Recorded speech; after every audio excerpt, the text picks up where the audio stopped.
My name is Roland and I'm going to show you how to use Evernote. It's a way of capturing and storing and remembering just about anything. First thing to do is to actually sign into Evernote, and you do that by clicking on the web sign in. If you've never actually signed into Evernote before, then you need to actually create an account.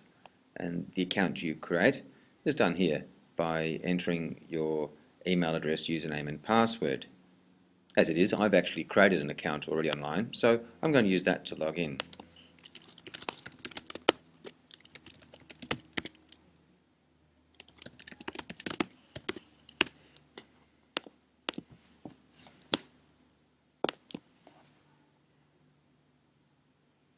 And here I've logged into my Evernote homepage. The information in Evernote is organized into notebooks here. I've created notebooks for subjects, different groups, some private notebooks, and also I've created some tags.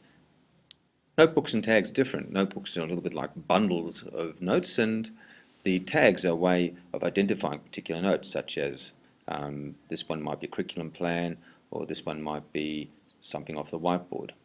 Let's have a look here. I've got here a first aid certificate, and this is something I decided to scan in on my mobile and toss up into Evernote. And it is searchable, and I could share it with a colleague about a first aid certificate that I've completed. Evernote also allows me to make notes about handouts or links. This is a link to a YouTube clip that I used in the classroom, and by clicking on the link I could open up the YouTube clip. This is a Evernote that I have from a web page about how psychology solved a shipwreck mystery. I could share this link with my students because all I need to do is to share them a particular link. And that particular link here I could put into a program like Edmodo or an email, and then my students would be able to directly access this resource. I've also been able to use Evernote to actually share notes off my whiteboard. And this is a whiteboard picture here, and a discussion I might have had in the class, and I can directly share that from my phone. So with Evernote I can share emails, pictures, websites and links. And not only can I share them, I can also search for them. Some teachers recommend throwing everything into a note, even samples of student work, and being able to collect them into a notebook and share.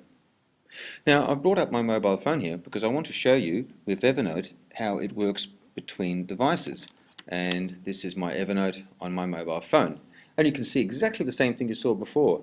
The shipwreck PDF that I had, the link, my whiteboard notes, they're all there. They're all searchable, and they're all a part of the way that I work. So think of it as a filing cabinet on steroids. One that you can quickly send things to just by sending an email message, and one that you can tag and sort. The power of Evernote is that you let it take care of finding information, you just keep pouring it in. And it's a wonderful tool to engage your students with their filing so that they can think about how they organize their work, they can think about the things that matter to them in the way that they organize their work, like their subjects, and also think about the things that matter. There's no reason to lose your work. And because I think what's powerful is this ability to be able to take a document and a picture and annotation, Evernote's begun to move so that you can even create a voice recording. And by clicking here, I can now create a voice recording of what I am saying. I can take a photograph of the computer that I'm sitting at here.